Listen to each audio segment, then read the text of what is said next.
you just do it, it'll turn out okay. And today we are talking about something amazing. Maybe not. I would probably wouldn't say too amazing, but it's amazing. What's the name of it? That's what it's called. It's the Yeah. Amazing Spider-Man. I mean, the Spider-Man actor himself was amazing, but the movies can be another story. True, true. Yeah. Yep. People have people. This movie has got a lot of negative attention to it more recently. I wouldn't say recently, but at the time of release, most definitely. Yeah. Well, let's go back. Uh, Spider-Man 3 with Tobey Maguire. Yeah. It was a people didn't like it very much. Well, here's the whole story behind Spider-Man 3 and how amazing Spider-Man came to be. So the thing is, Spider-Man 3, people didn't really like it at the time. I mean, it's gotten a lot of renewed appreciation nowadays, but at the time of release, people really did not like Spider-Man 3, but it still made a lot of money. And the thing is, Sony they were gonna do a Spider-Man 4. Like, that was still the plan. Like, they were gonna have Sam Raimi back. Tobey Maguire was coming back. Like, that was the plan. They were shooting for, like, a 2011 release date. And they got as far as a tie-in game being planned. In fact, like, there was an Xbox 360 dev kit where they found like a prototype for the planned Spider-Man 4 game. And what happened was Sam Raimi himself was ashamed of how Spider-Man 3 turned out, and he didn't want to work on Spider-Man 4 until he had a script that he liked. And what happened was the screenwriters are trying to come up with stuff. I think the plan was that Vulture was going to be the villain, because that's what Sam Raimi wanted for Spider-Man 3, but Sony wanted Venom instead. And then, like, I think Black Cat was also going to be in the movie. I forget who else, but I think the leaks, like, what the planned script they had for the Spider-Man 4 leaked, but I don't remember exactly what happened.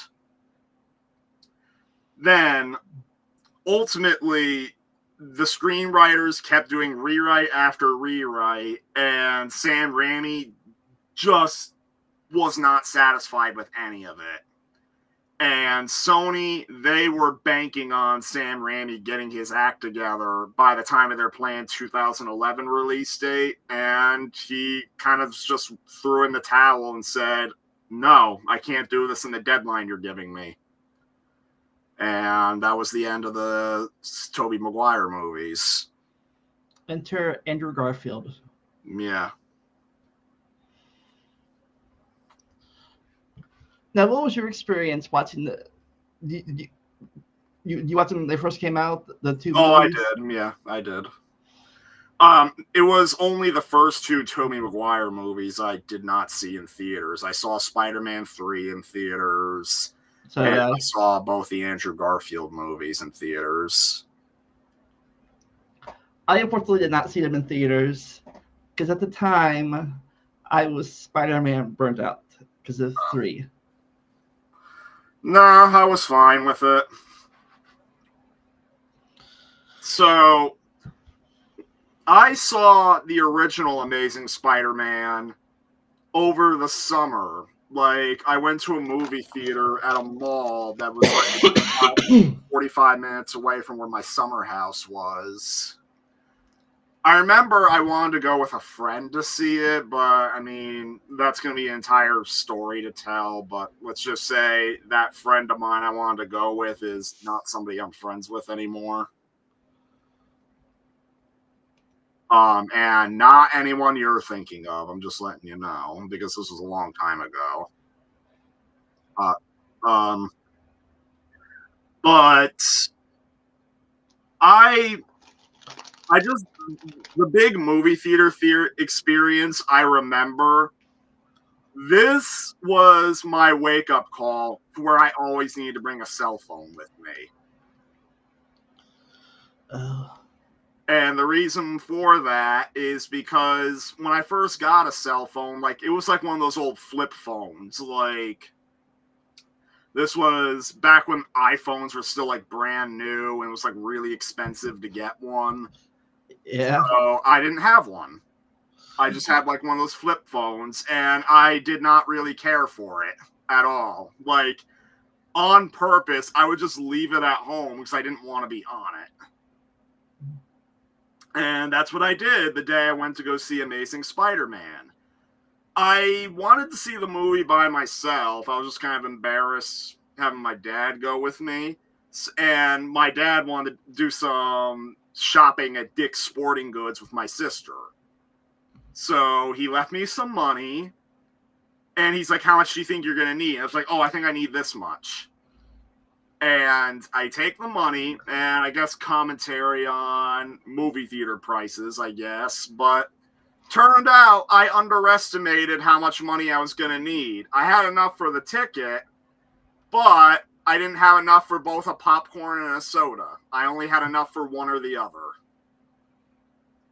And at first, because there was still enough time before the movie, I went into the mall looking for my dad to ask for a little bit more money so I could get both of them. I couldn't find him. I went to the Dick's Sporting Goods and everything. They were nowhere to be found. So I had to walk back to the theater disappointed. I settled on a soda because I guess I preferred that over the popcorn. But me too.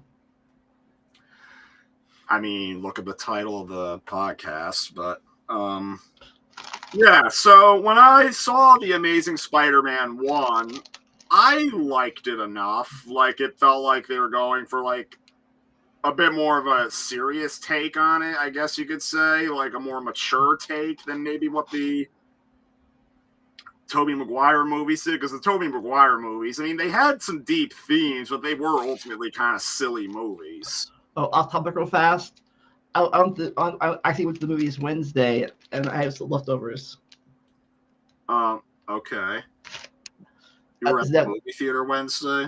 Yeah, that's a different story. Okay. So, I was about to ask if you saw the Marvels, but there's no way. No, I saw a one-time showing of an anime in my area. Oh, okay. Digimon. Because Marvels has a bit of a discussion, but if you haven't seen it, I can't say. So yeah, hopefully I'll see it done on this week. Okay, so yeah, I mean, I will say that with Amazing Spider-Man 1, it was considered all right at the time it came out.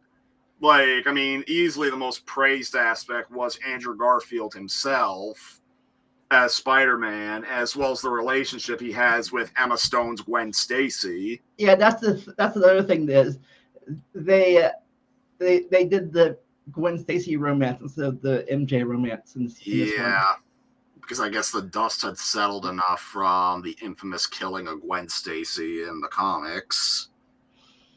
And that's exactly why I didn't watch it at the time, because I knew this. I think this was before Spider-Gwen was even a thing. Yeah. So I knew what's going to happen to her. I knew what happens to her in the thing. So I'm like, I don't want to see this. I don't want to see somebody's character die. So the time I avoided the time. Well, I remember questioning how they made Lizard the villain, but I mean, I thought they did him okay. Then I really don't have much to say about Amazing Spider-Man 1 because, quite frankly, I will say it is a pretty forgettable movie. Yeah. Like, there's nothing inherently bad about it. It's just that it doesn't really stand out in any way either. Like, really the only standout moment from, like, the whole movie, I would say, is, oddly enough, the Stan Lee cameo. Like, that cameo from Stan Lee is easily one of the best Stan Lee cameos that's been in a Marvel movie, because like he plays a janitor at Peter's high school, and like so it's like during the first fight with like Spider-Man the Lizard, they crash into the library, and then Stan Lee's playing a janitor who's like listening to music, and he's just happily cleaning up while Spider-Man's fighting Lizard violently in the background, and Stan Lee doesn't know what's going on. At one point, Lizard like throws like a book, like a chair or a bookshelf at Stan Lee. Spider-Man grabs it, throws it away from him, and the whole time Stan Lee doesn't know, and he just walks out.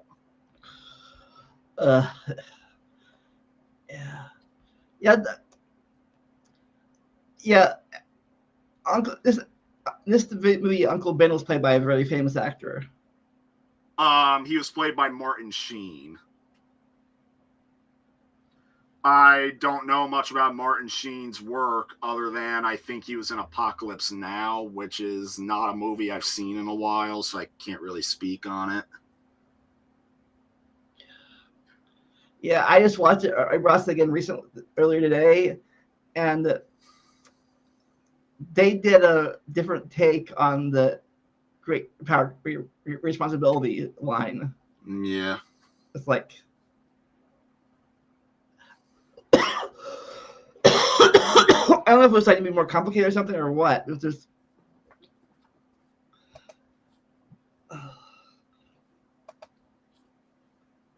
So what was your opinion on the Goblin's plan to turn everyone into lizards?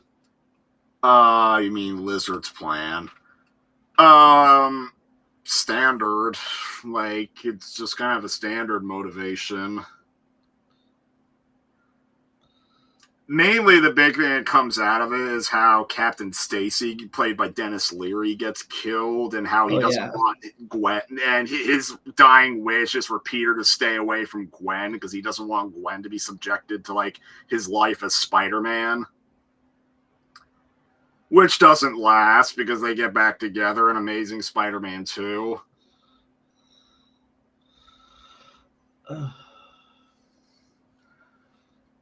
Yeah, I just wish I had more to say about Amazing Spider-Man 1, but... Yeah. But Amazing Spider-Man 2, I have a little bit more to say about, at least. Like, even the costume from Amazing Spider-Man 1 I didn't think was all that great. Like, they changed it up a bunch to make it look different, but That's why the costume in Amazing Spider-Man 2 was much better, to where lots of people say that it's probably the most comic-accurate version of the costume that's appeared like in a movie. Live action. Of Electro? No, it's the Spider-Man suit that he wears in Amazing Spider-Man 2. Like, out of all the Spider-Man suits that have appeared in a live-action movie, the Amazing 2 suit is like the one that's most comic-accurate. But yeah, so Amazing Spider-Man 2, that one I saw in theaters with my uncle because it was playing at the time. And like, it was like a Marvel Palooza a little bit at the time. Like, they had Captain America, the Winter Soldier, X-Men Days of Future Past. Those were two really, really good Marvel movies. And then you had Amazing Spider-Man 2. And sadly, Amazing Spider-Man 2 probably does rank as the weakest of the live-action Spider-Man movies. And, like, we're not counting the Sony Spider-Man universe, like, with Venom and Morbius. Like, we're not counting those. Those are not Spider-Man movies. They might use Spider-Man characters, but they're not mainline Spider-Man movies. When we're talking mainline Spider-Man movies, Amazing Spider-Man 2 is the weakest. Yeah. And I just remember when I saw Amazing Spider-Man 2, like, I noticed some of its problems, like, namely how it just, like, how they awkwardly bring in Harry Osborn, like, after he was never mentioned once in the first movie. All of a sudden they bring him in and he's like, oh, him and Peter were best friends as kids. Oh, it's so sweet. It's so sweet. And it's like, I don't care because you didn't elaborate on that before. So it's like, it has no development or impact. Yeah. And also instead of, instead of making the goblin like an outside thing, apparently it was a genetic thing all in this universe. Not necessarily. Like, basically what the goblin is, what it is Norman Osborn dies of like a genetic disease that like deteriorates his body.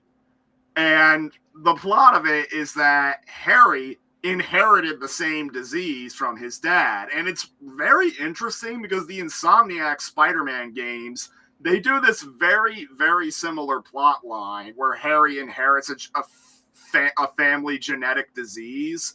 Only difference is it was his mom that passed it down to him. Because Norman was fine. And basically, what he takes the goblin skill is how he normally gets like the Green Goblin powers and like most other Spider-Man stuff. And I guess that's his cure. And it makes him the Goblin. Yeah, this spider bite was different. Apparently, it was radioactive. It was genetically modified in this universe. It's funny because the Amazing Spider-Man game that was released to promote the first movie, they introduced the concept of cross species, with like freaking basically through genetically modified animal DNA that would merge with humans, and they would become like a cross between like human and Scorpion, human and Rhino. That's how they introduced Scorpion, Rhino, and some other villains into the Amazing universe, at least with the games. And I'm pretty sure the games aren't canon. And that was the explanation for the Lizard being made. Even Spider-Man himself is technically a cross species according to the game because he's a cross between human and spider.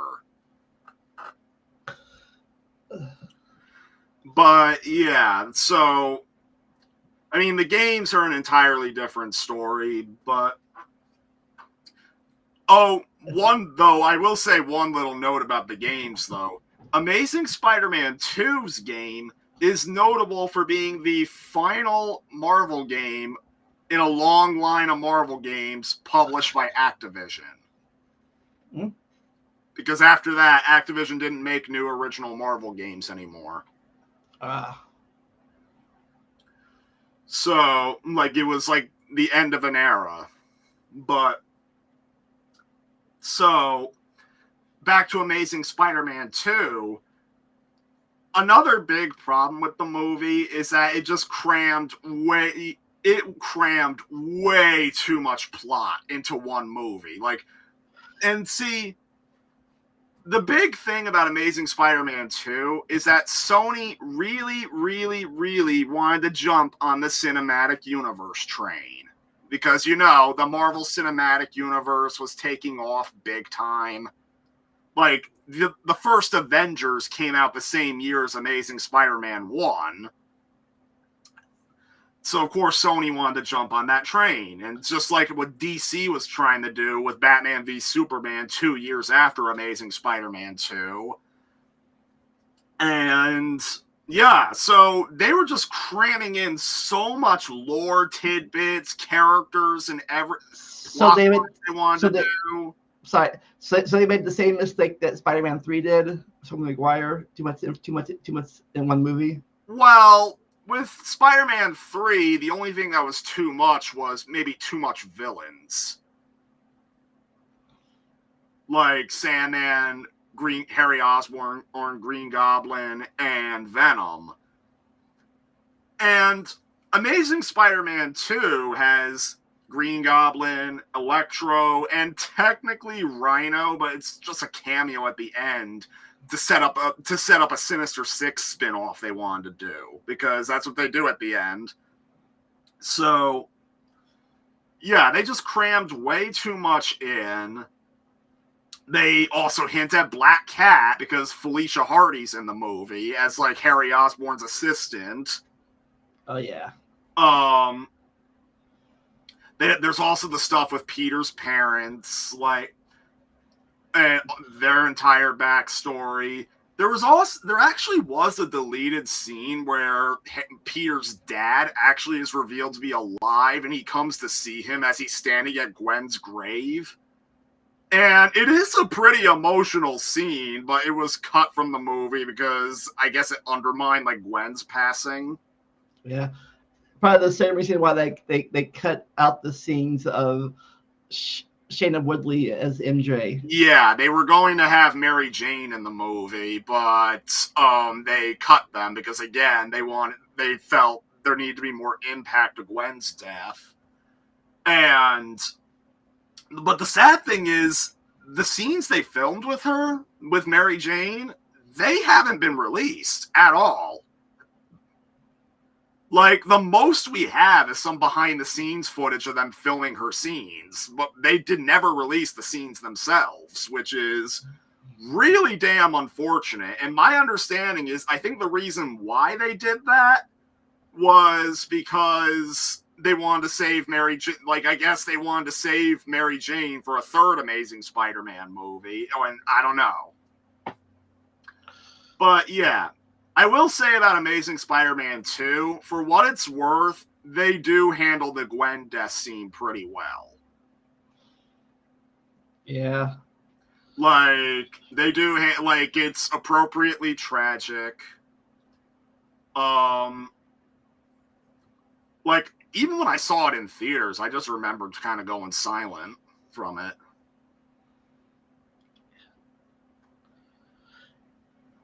Yeah, I think they do it differently in the comics. I think.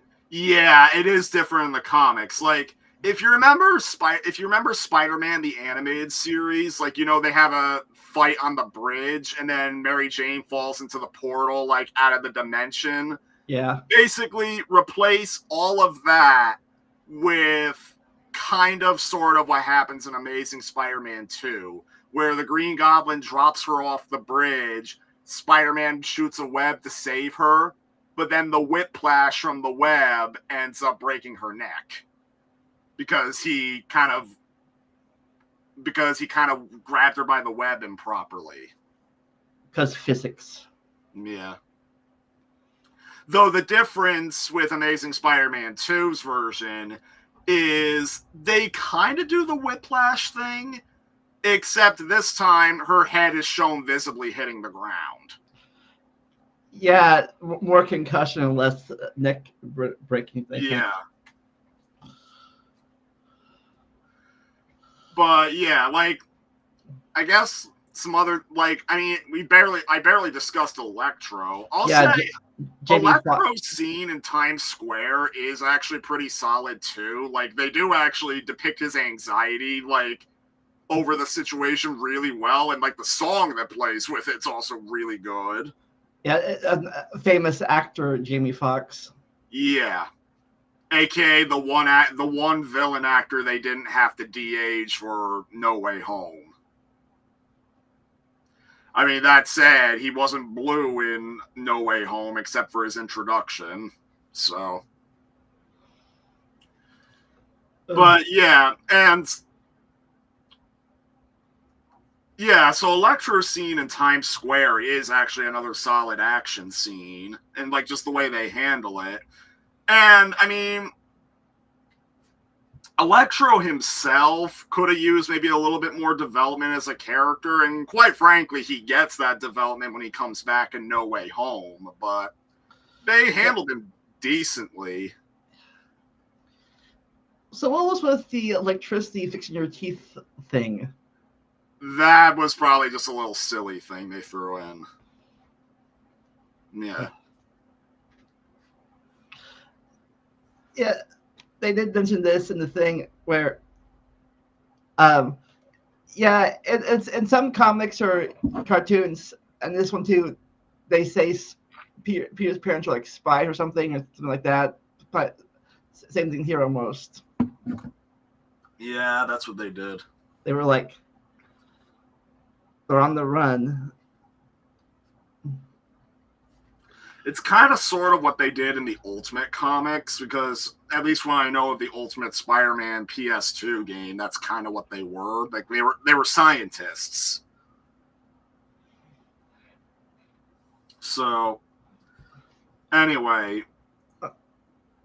last real thing I could say about Amazing Spider-Man 2 is, I mean, another silly scene I kind of liked was how Electro gets beaten during the Times Square fight. Like, so Electro's like at his most powerful. He's like shooting electricity everywhere. All of a sudden, he gets hosed by Spider-Man and a bunch of firefighters, complete with Spider-Man wearing a fireman's hat and everything. Oh yeah, real fast. I found the line. Yeah. It says, "Your father lived by a philosophy, a principle, really. He believed that if you could do good things for other people, you had the moral obligation to do these things. That's what is at stake here. Not choice, responsibility." That's Uncle Ben's line in this. Yeah, that's the great responsibility. That's too complex. Oh. Like, it felt like they wanted to throw in big boy words to feel like they were smarter. Oh, I did in the first movie. I did like how I think they went back to where Spider-Man saved that guy's son on the bridge. So he got all the cranes to work with Spider-Man, all facing like a big thing. Yeah. I was like, yes. I guess I get to show how much Spider-Man. I guess the public still, at least at the time, the public still loves Spider-Man. Yeah, I guess so. But what else was there from Amazing Spider-Man 2? Oh yeah, one thing that was pretty disappointing with the Amazing Spider-Man movies is that we never got to see Jameson. Just email. Yeah, like just a single email from him in Amazing Spider-Man 2. Yeah, that's a different thing between each movie. In Spider-Man 1, they still did the public film photos, and then 2, they did the email thing, and then the third series he was a webcast person.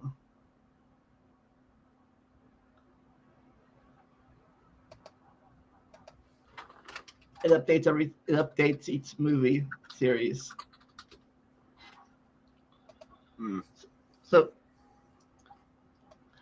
I just want to bring this up. What did you think of the Andrew redemption arc in No Way Home? It was amazing. They handled it good.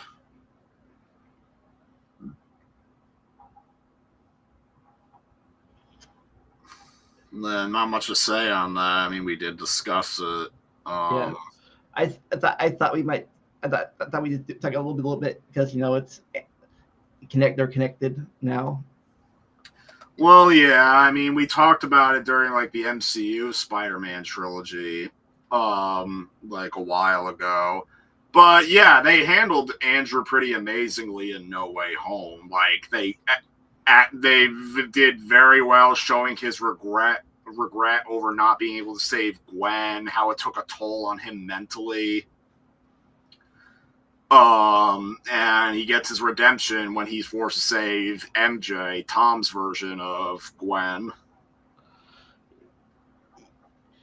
Yeah, I guess we do get a sneak peek of what his mind's like, and there, even though we don't see it, what Spider-Man 3 might have been like if they hadn't had it, with him not pulling his punch anymore.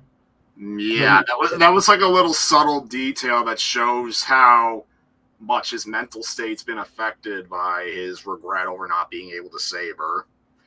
Because Amazing Spider-Man 2 ends on a relatively optimistic note, but I guess you could say what No Way Home wound up doing, having it not stick, is, I guess, the more realistic outcome. Yeah, just because I can do different things. You can be, I guess, you'd be happy in your public route, but still like upset in your private life, and sometimes the two cross over. Mm-hmm. Now, I guess the last thing to kind of go over for Amazing Spider-Man was just, like, again, they were planning a big cinematic universe. Like, they were obviously planning a third Amazing Spider-Man movie, which I don't think we know much about. They were planning a Sinister Six spin-off movie. They were probably planning something for Black Cat. I'm not sure. They were all, the long in production Venom movie was also planned to be tied to the Amazing Spider-Man universe at one point. Like, the man in black that you see like in the post-credit scenes of like both movies, like I guess he was meant to be the overarching villain of like the whole franchise.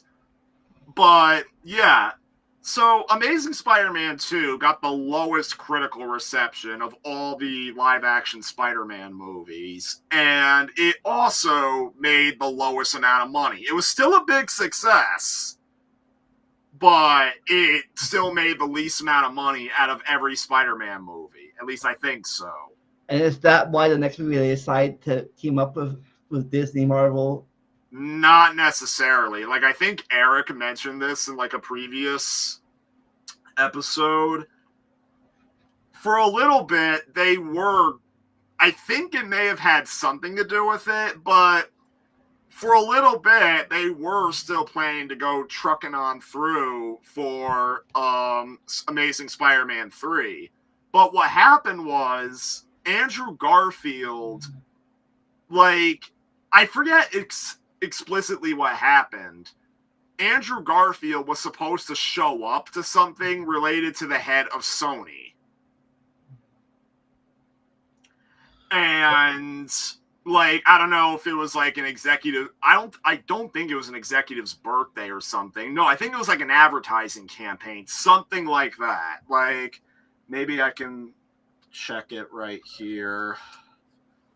If I can go in here.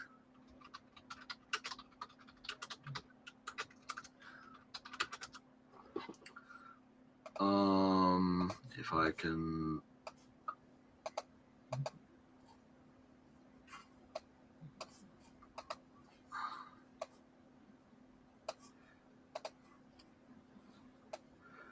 Let me see.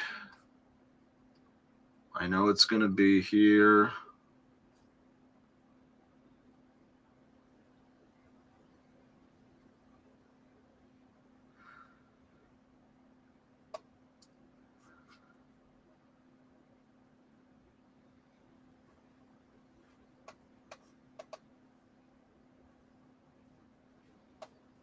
I'm trying to find it. Just got to bear with me.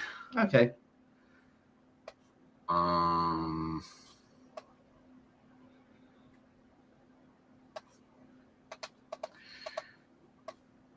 Because I know he talked about it.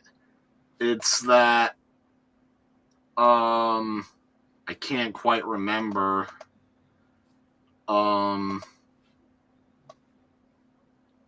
Exactly what it is that happened. Like, what I remember is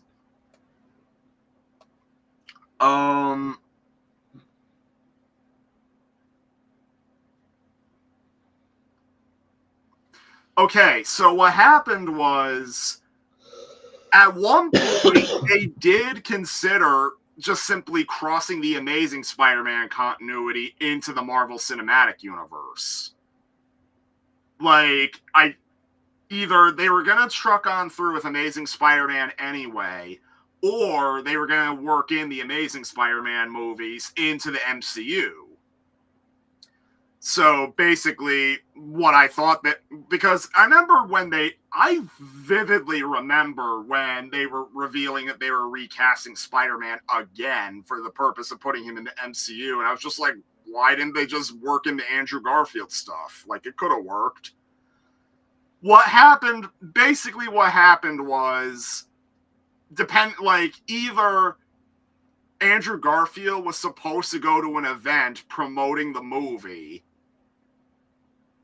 or he openly spoke out about his disappointment about the movie.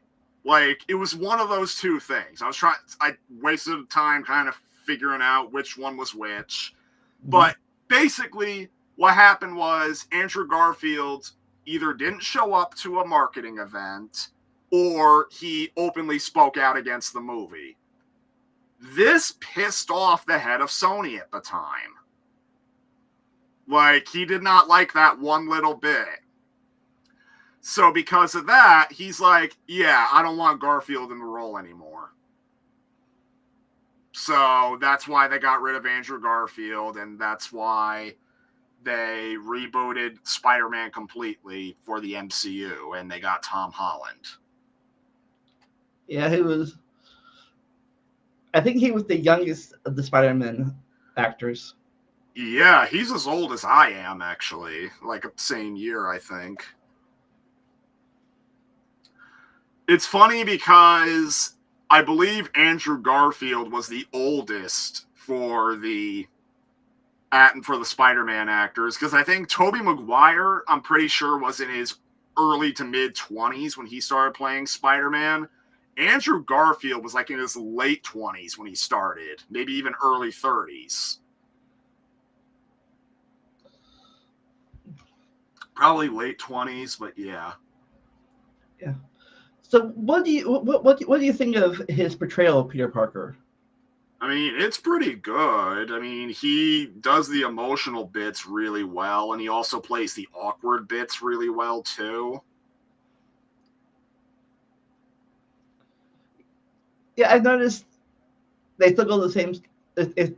But I didn't double check the Tobey Maguire movies, but in both Amazing Spider-Man and the MCU, they go to Midtown High School. I think that is just Peter's school in, like, the Marvel continuity. So do you know yeah, I mean, without giving anything away, the Marvel Cinematic Universe is starting to double down on the multiverse stuff. So I do wonder if there is a chance we'll see Andrew's Spider-Man again alongside Tobey's Spider-Man. I'm wondering if we'll see some of the crossover with the animated Spider-Verse series. Well, technically, Spider-Man Across the Spider-Verse did have some of the live-action characters in there. Yeah, they had the Prowler from the MCU. They had the Prowler from the MCU. During the whole canon event explanation, they specifically showed Andrew, like, and Andrew Spider-Man with Dennis Leary, Captain Stacy, to show how Miles' dad was at risk because he was a police captain. And he was in the different universe. Yeah. But yeah, like, admittedly, I am getting pretty excited for the multiverse stuff they're going to do, just because I want to see, like, the old versions of the Marvel characters back from, like, older movies. I mean, they confirmed Deadpool 3 is going to be set in the Marvel Cinematic Universe, and you have Ryan Reynolds and Hugh Jackman coming back, and it seems like Deadpool 3 might be a tribute to, like, the 20th century produced Marvel stuff. So, yeah. Would be interesting if Secret Wars and all that brought them all together. So do you know a lot about the comics, or do you not? Only like the big events. I've never actually read the comics. Like basically, what I know about the comics largely comes from like the games, the animated shows, the movies. So do you think Gwen Stacy's portrayal was accurate? That you know? Based on what I know, yeah, I think. Because I haven't seen too many portrayals of Gwen. Like, most portrayals of Gwen nowadays try to be like the Spider-Gwen portrayals. Whereas she lives and Peter dies. Yeah. Or she just happens to exist in the same like some of the animated shows and like a few of the games try to make it to where they form a Spider-Man team. Like, it starts with Peter, but then very quickly Miles and Gwen get spider bites and they become Spider-Men as well. Yeah, they did that in the little show that my niece loves called Spidey's Friends. Oh yeah, I know that one. For Disney Junior. Yeah, on Disney Junior. But they did that in the 2017 animated Spider-Man show. They did it in Marvel Ultimate Alliance 3. Like, Marvel Ultimate Alliance 3, you get Spider-Man, Peter Parker Spider-Man himself, but then quickly you get Miles, you get Gwen, and they're also with Kamala Khan, Ms. Marvel. Like, they all three of them are like teenagers. They join up with you, all three of them together.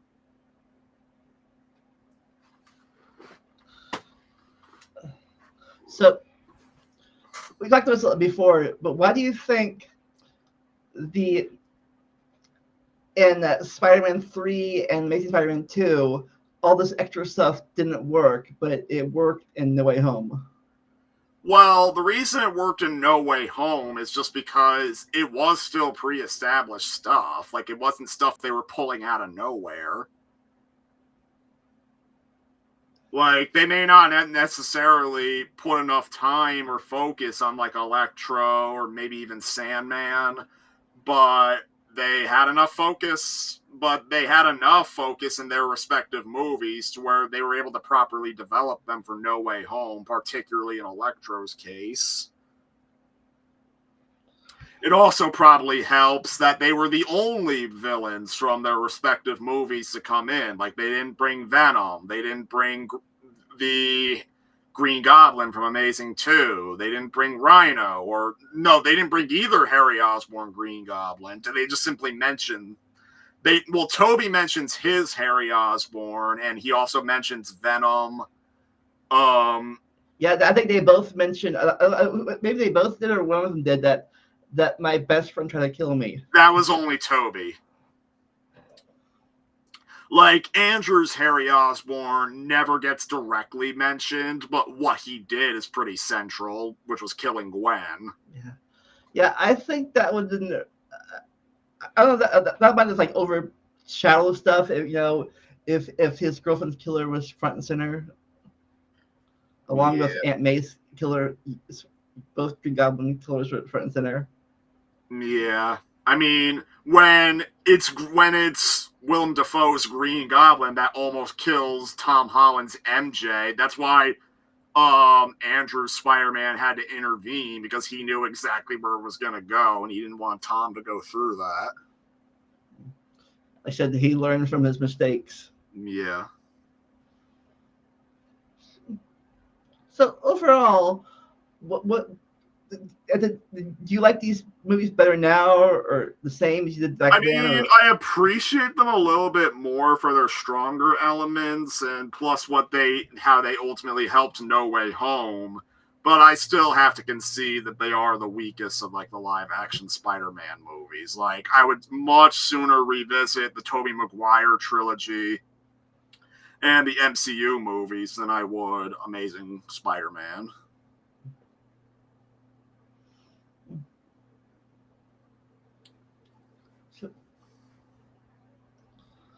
Would you do anything different if you're in charge? Would you do anything differently for the Spider-Man movies, make it better in your opinion? Try not to build a cinematic universe for starters. Just make them make them their own movies. Waste far less time trying to set up spin-off after spin-off after spin-off after spin-off. Like, just focus on Peter's story.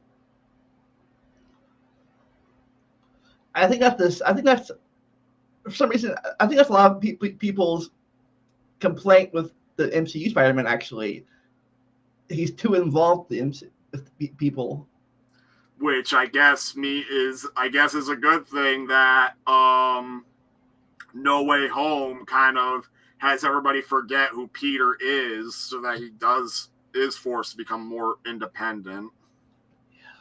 I don't know. I'm mixed about that. It is under sad circumstances. Yeah, I didn't have a problem at the time with him being, because usually it's backwards. Usually he starts a solo career, then gets a team, and here he has a team, then a solo career.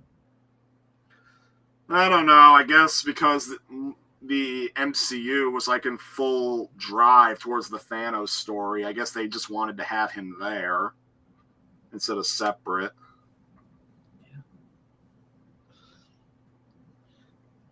Yeah, a lot of people want the new Spider-Man to work with Daredevil and Charlie. Be involved in his new series. Yeah, that would make sense.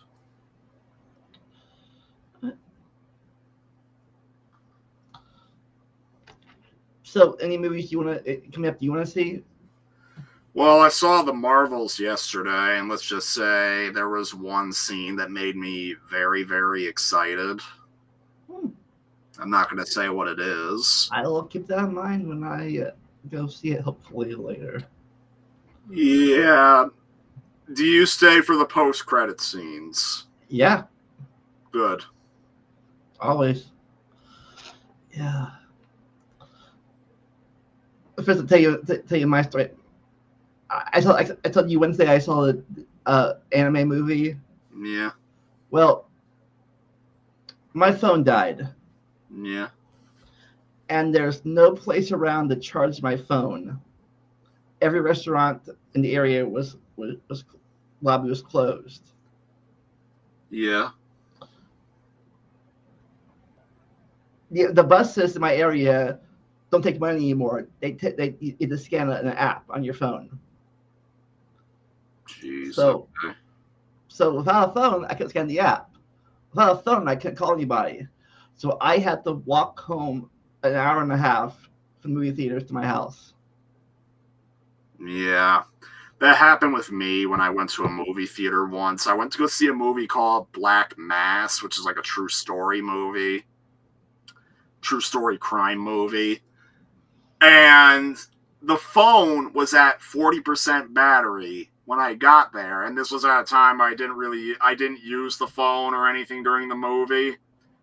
After an hour and a half, or like 2 hours of movie, I come out, I pull out the phone to call my ma to come pick me up.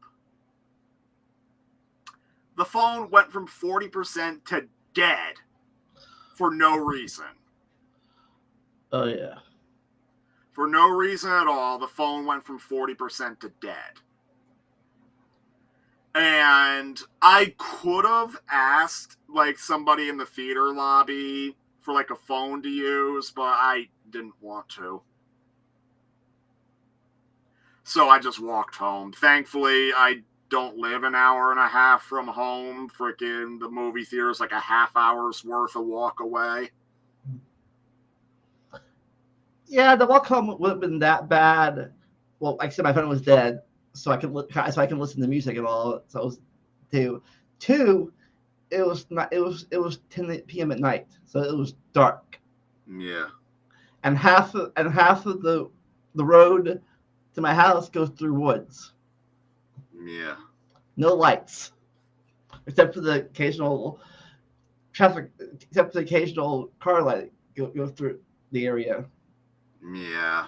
So that wasn't fun, but I made it. Yeah. Oh yes. So, anything coming up that on your channel that you've been up to? I'm thinking of doing a Christmas Source SFM animation. I don't know if I'll actually be able to pull it off, but basically, I want to have my friend DL Jado fight AVGN. Kind of like what you did with your what you call a few years ago with your what's it? Did you have Shrek beat up again? A what? A few years ago, you had Shrek beat up somebody. Shrek beat up somebody. I'm not sure. Yeah, on my channel. You put on my channel. I forget who it was. Oh yeah, Shrek freaking beating up Darkside Phil, the YTP.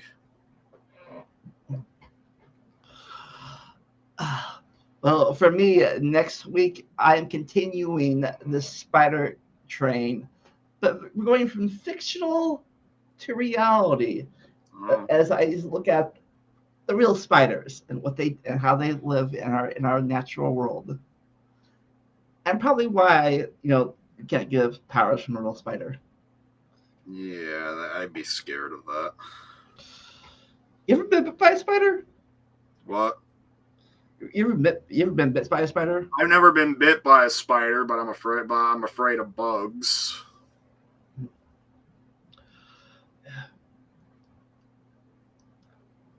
I forget where it was, but over in Australia they are very negative. Any positive thing about spiders, they like nope. They didn't want anybody to be friendly to spiders. I have a friend from Australia. I haven't asked him about. He's shown me a couple of freaky-looking Australian spiders. I heard they are much more deadly than they are over here. Yeah, I think they are.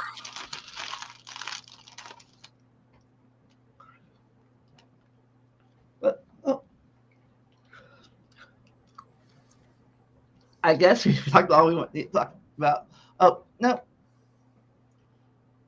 What do you think of the difference between the two Harry Osborns, between the Harry Osborn and the Tobey Maguire and Harry Osborn and the Harry Osborn and Andrew Garfield kind of sucked.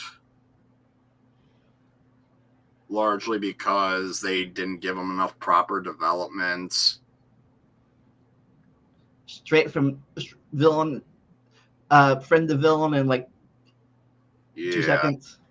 Yeah, like I don't want to necessarily say the performance was bad. It's just that they gave him like nothing to work with. And then James Franco's portrayal of Harry, it had its problems, but it was the more memorable of the two. Probably why they didn't bring Harry back in the new series, at least for now. Yeah, I guess like Harry is one of those characters that's kind of tough to work with. Of course, they actually did kind of because Ned in the comics plays the Hobgoblin. Yeah, and sort of I almost wonder if they had Ned instead of Harry because it was kind of emulating Genki, who is Miles' best friend in the comics. Yeah, I heard that comparison. Yeah. Because a lot of people think they laid if they do more serious, they laid I don't know, as an Easter egg or a line where he says, "I promise not to turn evil and try to kill you." Yeah. All right. Well, I guess thanks for being on again. Yeah. Thanks for your input on the technical side of Spider-Man. You always have the best behind the scenes info on these things. But all right. Well, I'll see y'all next week unless I unless I upload a video for some reason and stop being lazy. But until then, never stop learning, enjoy the randomness. I'll see you next time.